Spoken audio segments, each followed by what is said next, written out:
পরাশক্তি হওয়ার পরেও ইউক্রেন দখল করতে রাশিয়ার এত সময় লাগছে কেন? রাশিয়ার সামরিক শক্তির কাছে ইউক্রেন কেবলই শিশুমাত্র। তাছাড়া রাশিয়ার নাকের ডগায় রয়েছে ইউক্রেন। তারপরেও কেন দীর্ঘ হচ্ছে ইউক্রেন অভিযান? ইউক্রেনের মার্কিনপন্থী প্রেসিডেন্ট ভ্লাদিমির জেলেনস্কির ইউরোপীয় ইউনিয়ন এবং ন্যাটোতে যোগদানের ইচ্ছার কারণে রাশিয়া তার নিরাপত্তা নিয়ে চিন্তিত হয়ে পড়ে।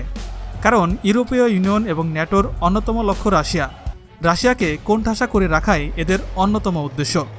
রাশিয়ার প্রতিবেশী দেশ ইউক্রেন যদি ন্যাটোর সদস্য হয়, তাহলে ন্যাটোর সামরিক ঘাঁটি হবে ইউক্রেনে। সেটা অনেকটা রাশিয়ার বাড়ির সামনে বোমা নিয়ে বসে থাকার মতন। ইউক্রেনের ইউরোপীয় ইউনিয়নে এবং ন্যাটোতে যোগদানের ব্যাপারে রাশিয়ার নিরাপত্তাহীনতার কথা বারে বারে পশ্চিমাদের বোঝানোর চেষ্টা করেছে। রাশিয়া বলেছে, আমরা তো আমেরিকার সীমান্তের পাশে কোনো ঘাঁটি করিনি, তাহলে ন্যাটো কেন আমার সীমান্তের কাছেই সামরিক ঘাঁটি করতে চায়? রাশিয়া পশ্চিমাদের কাছে লিখিত চেয়েছিল যে কোনোদিনই ইউক্রেনকে ইউরোপীয় ইউনিয়ন এবং ন্যাটোর সদস্য করা হবে না।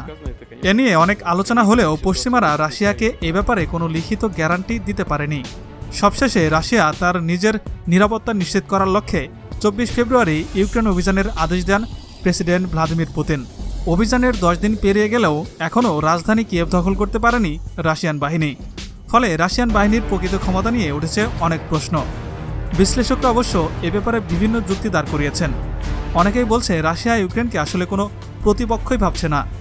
রাশিয়ার এই বিশাল সামরিক শক্তি ইউক্রেনের জন্য নয়, ফলে ভয়ানক অনেক অস্ত্রই ব্যবহার করছে না এ যুদ্ধে। পৃথিবীর তৃতীয় বৃহত্তর বিমান বাহিনী রাশিয়ার, তবে ইউক্রেন অভিযানে রাশিয়ার একটি বিমানও ইউক্রেনের আকাশে দেখা যায়নি। কোনো দেশে অভিযান চালাতে গেলে আমেরিকা প্রথমেই সে দেশে সর্বাত্মক বিমান হামলা চালায়, যেমন করেছে ইরাক যুদ্ধে, সিরিয়া যুদ্ধে, লিবিয়া যুদ্ধে। কিন্তু রাশিয়া এ ধরনের কোনো হামলাই চালায়নি। অনেকেই বলছে এ ধরনের হামলায় অনেক বেসামরিক নাগরিক নিহত হতে পারে, তাই রাশিয়া সেটা করেনি। রাশিয়া কিছুটা ভিন্ন কৌশল নিয়েছে এই যুদ্ধে। রাশিয়া ইউক্রেনকে 3 দিক থেকে ঘিরে ধরেছে। গুরুত্বপূর্ণ নৌঘাঁটি দখল করে নিয়েছে, যাতে বাইরের দেশ থেকে কোনো সামরিক সহযোগিতা ইউক্রেন না নিতে পারে।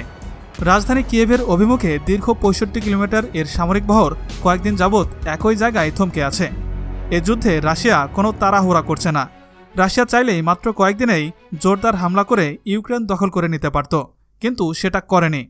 মূলত রাশিয়া চাইছে সর্বোচ্চ পরিমাণ হতাহত কমাতে এবং বিশাল সামরিক বহর দেখিয়ে ইউক্রেনকে আত্মসমর্পণ করাতে।